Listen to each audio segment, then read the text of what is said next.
alámúnlá aléèkùn ẹ̀yẹ ẹ̀fẹ́ dákun wọ́n ní kò dáa téèyàn máa gbé fọ́tò èèyàn sínú ilé tí fọ́tò èèyàn máa wà nínú ilé àwọn àkọsí máa gbé fọ́tò ìyá sínú ilé kódà àwọn àfá máa ń gbé fọ́tò ìyá sínú ilé wọ́n wà kọ̀ kí ó ṣe kí ó tán máa ń kọ sí òun lè rọ pé tí màláíkà máa fi tí òun lè rọ rẹ̀ ní àbí báwo how of a reason what is a why how in the why what of that reason tá fi ń gbé fọ́tò ìyá sínú ilé bóun tiẹ̀ ṣe jẹ́ bóun ti bàbá ìyá sì jẹ́ táwọn àfáàfin máa ń gbé sólé àwọn àfáà náà sọ pé kò dáa tí ẹ máa gbé ìyá sí fọ́tò èèyàn tí ẹ máa gbé sólé kódà agolo mílò gan kò dáa tí ẹ tó wà nílé gan tó pé yẹn wà lára rẹ̀ out of that is tẹ́ pé àwọn èèyàn máa ń gbé fọ́tò ìyá sí sólé tí wọ́n tó kọ́ kéwú sí gbogbo ara ibi ara rẹ̀ tí ó wàá pọ̀ what is in that reason so bẹ́ẹ̀ sì mú ni ṣé ó bẹ́ẹ̀ sì mú tẹ́yàn gbé bàbá ìyá sí síbi inú ilé allegedly ni o allegedly ni o is a question my friends. Alhamdulillah, adúpẹ́ fún Allah subhanahu wa ta'ala.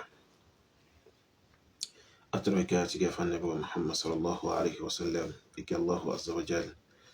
Atọ́rọ̀ ilé jẹ́ tàrẹ kuma bá Nabi Muhammad sallallahu alaihi wasallam kuma bá wọn rà lè rẹ̀ kò sí ma bá wọn sahaba rẹ̀. Asibin tó bá tẹ̀lé ojú ọ̀nà wọn pẹ̀lú dáadáa. Ẹ̀mọ̀ yọ nínú Islam lórí sunnah Nabi Muhammad sallallahu alaihi wasallam. Akira wa iku assalamu alaikum wa rahmatullahi wa barakatuh. Gẹ́gẹ́ bá ti máa ń sọ ìpinnu dára tẹ́lẹ̀ ṣe fún wa barakallahu fikum. Òun ni pé ẹ má ṣe máa bá wa tan àwọn ọ̀rọ̀ olóye bí tá ń sọ yìí láti fi ṣàlàyé ẹ̀sìn tó bẹ́ẹ̀ dá ẹ má ṣe máa bá wa tan ká kẹ́ má bá wa share rẹ̀ kẹ́ má bá wa like kẹ́ má love ẹ̀ kánfààní rẹ̀ kó lè bá ṣe kíni kó lè bá kárí. Gbogbo alágbọ́n tí arákùnrin tí a play ọ̀rọ̀ rẹ̀ yìí gbogbo alágbọ́n tí ẹni yìí sọ. So àwọn ọmọ ya wọ́n fi ọ̀rọ̀ yìí wọ́n fi ránṣẹ́ sí mi púpọ̀ wallahi lazim. So kódà kó tó di pé mo ṣe fídíò yìí nísìn pé àwa níbi 4 AM báyìí. So kó tó di pé mo ṣe nísìn so bí èèyàn 5 wọ́n ti send ẹ̀ sí mi. So mo rí pé báyà àwọn èèyàn wọ́n ní bùkátà sí pé so ká sọ̀rọ̀ lé lórí. So due to pé wọ́n mọ̀ pé ẹni tí ọkùnrin wa yìí ẹni tí wọ́n mẹ́nu bà so tí wọ́n béèrè nípa àwọn èèyàn mọ̀ pé ẹni tó já sí wípé so àìfẹ́ ká gbọ́rọ̀ rẹ̀ sí tí àfi kó já sí pé ká sọ̀rọ̀ nípa rẹ̀. Ìyẹn tí ń ṣe Ibrahim Inyas Al-Kaulahi As-Singhali. So arákùnrin náà ń béèrè nípa pé so bó ni Ibrahim Inyas ṣe jẹ́ kí ló dé tí àwọn èèyàn fi máa ń gbé àwòrán rẹ̀ kí ló dé tí wọ́n fi máa ń gbé sínú ilé.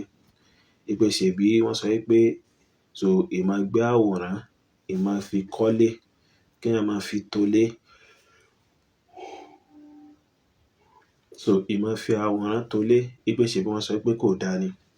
So bẹ́ẹ̀ ni so ìmá kó àwòrán láti tolé láti fi decorate ilé kí èèyàn máa kó dà sílé so kí èèyàn máa ṣe iqtina'u rẹ̀ so haram ni. So nítorí ìjìyà tó tóbi tá Nabi sallam tó ṣe kíni tó sọ pé ń bẹ fún nǹkan yẹn. Gẹ́gẹ́ bá Nabi sallam ṣe sọ pé so la tadkhulul mala'ikatu baytan fihi kalb wa suratu tamathil. Ipe ilé tí ajá àti àwòrán tí wọ́n bá wà ipe àwọn màláíkà ò ní wọ bẹ̀. So àwọn hadith mìíràn dẹ́ wà yàtọ̀ sáwọn eléyìí so tó tún kó àwọn ìtumọ̀ tó ṣe kíni tó kẹnu sínú. Báyìí. So ala kulli hal ọ̀rọ̀ nípa Ibrahim Inyas ọ̀rọ̀ tí a sọ pé ó lágbára púpọ̀ ni. So nítorí Ibrahim Inyas ẹni àánú kan ni ẹni ìṣìnà kan ni olùpèpè sí di ẹ̀sìn kèfèrí kan so tí ọ̀pọ̀lọpọ̀ àwọn èèyàn mọ̀ sí ẹ̀sìn Tijaniya. So òun ni Ibrahim Inyas so ẹ̀sìn tó pèpè sí nìyẹn. So bẹ́ẹ̀ dẹ̀ ni ó ṣe oríṣiríṣi àbúrò àti jàmbá fún Islam. So ó parọ́ mọ́ Allah bẹ́ẹ̀dá ó parọ́ mọ́ Nabi so bẹ́ẹ̀ dẹ̀ ni ó tẹ̀lé ìfẹ́ inú rẹ̀ lórúkọ pé Allah bẹ́ẹ̀dá ní tẹ̀lé. Lára àwọn àbúrò àti jàmbá tí Ibrahim Inyas yìí ṣe fún Islam tó ṣe fún Allah tó ṣe fún Nabi tí èyíkéyìí mùsùlùmí tó bá fẹ́ bá Allah bẹ́ẹ̀dá dáadáa tó gbọ́dọ̀ máa fi ṣọ́ra fún Ibrahim Inyas àtọ́jú ọ̀nà rẹ̀. Òun náà ni tí Ibrahim Inyas sọ nínú tírà tí ń bẹ lọ́wọ́ mi yìí so As-Sirrul Akbar wa Nurul Abhar, Ibrahim Inyas ló kọ.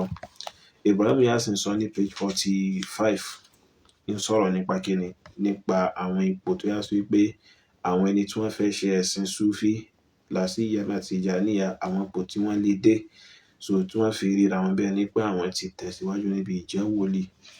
Ibrahim Inyas wá ń sọ pé wa fi hadha al-maqam, ipe níbi ipò tóun ṣàlàyé yìí tóun sì ń sọ̀rọ̀ nípa yìí o, ẹni tó bá débẹ̀ nínú àwọn ọmọlẹ́yìn òun, so yóò máa rí pé anna Allaha ma awjada illa Muhammadan, yóò máa rí pé Allah bẹ́ẹ̀ dá kò jẹ́ kí nǹkan kan ṣẹ̀mí, kò sì jẹ́ kí nǹkan kan bẹ àyàfi Ànábì Muhammad nìkan.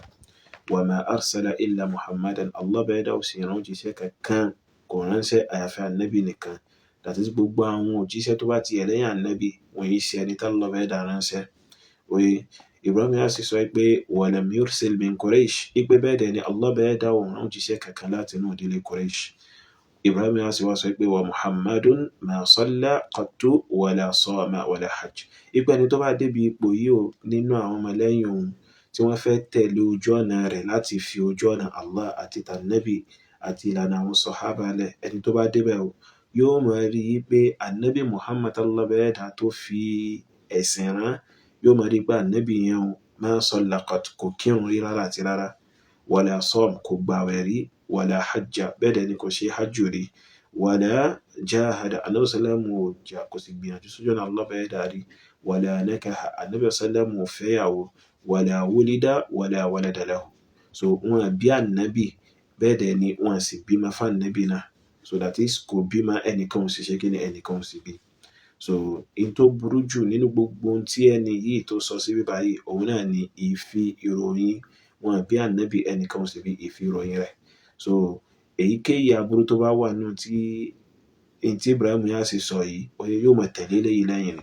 So Ibrahim Inyas ló wá sọ̀rọ̀ yìí, ipe Ànábì Muhammad Allah bẹ́ẹ̀ dá fi ṣẹ́ran, ipe kò kírun ni. So tẹ́ bá wá rí àwọn ọmọlẹ́yìn rẹ̀ tí wọ́n gbé àwòrán rẹ̀ sínú ilé, wọ́n fi ń signify pé àníṣe ẹni yìí gangan òun làwọn tẹ̀lé, ẹni yìí gangan òun làwọn mú ní ojú ọ̀nà. So ìgbà táwa fi ń dàgbà bọ̀ wá, oye ìgbà táwa fi ń dàgbà bọ̀ wá nígbà táwa ń kékèké, so àwa máa ń ròyìn pé bọ́yá Ànábì gangan náà ni Ibrahim Inyas yìí. So níbi tí àwọn èèyàn ti fi rọ́pò Ànábì sallallahu tó ti fi ṣe kíni, tó ti fi rọ́pò rẹ̀ dé. So Ibrahim Inyas gbìyànjú àti ṣe kíni, àti defame Ànábì, àti bà Ànábì jẹ́ fún àwọn èèyàn, so táwọn èèyàn ó fi wá máa rọ́ tẹ̀lé òun, oye torí ẹ̀ lẹ ṣe rí tí wọ́n fi ń gbé àwòrán rẹ̀ sílé lónìí yìí, tí wọ́n sọ di nǹkan kan tó yá sí pé wọ́n ń bọ yàtọ̀ sí Allahu Azza wa Jalla. Oye, so ní ti ṣókí, so Ibrahim Inyas nìyẹn, ní ti ṣókí, oye, so ní ti ṣókí Ibrahim Inyas nìyẹn. So oye abẹ́ Allah bẹ́ẹ̀ dá kó mọ́ ṣàfi ọ̀nà mọ́ gbogbo wa. So then nasiha kékeré tí ó wù mí láti ṣe fún arákùnrin wa yìí, òun ni pé so tó bá dijọ́ mi, ẹ gbìyànjú kẹ́ máa wọṣọ, oye ẹ gbìyànjú kẹ́ máa wọṣọ, ẹ máa bo ara yín, oye ẹ má síra lẹ̀ báyìí tẹ́ bá tiẹ̀ béèrè irú béèrè yìí, oye báyìí, so ẹ máa ṣe kíni, ẹ máa gbìyànjú láti ṣe kíni, láti bo ara yín. So mùsùlùmí ẹni tó yá sí pé máa ń tijú ni, ẹni tó yá sí pé máa ń tijú Allah, so oye bẹ́ẹ̀ dẹ̀ ni, so ní ti díẹ̀díẹ̀ ó nídìí àti tún máa tijú àwọn èèyàn pé so at least àwọn mùsùlùmí, ipe tọ̀ kí tiẹ̀ ní àwọn mùsùlùmí ó tẹ̀ sọ tí wọ́n bá tẹ̀ rí ipe òun tẹ̀ síra lẹ̀ àti bẹ́ẹ̀ bẹ́ẹ̀ lọ. Oye, so abẹ́ Allah bẹ́ẹ̀ dá kó mọ́ ṣe dáadáa fún ẹnì kọ̀ọ̀kan wa náà.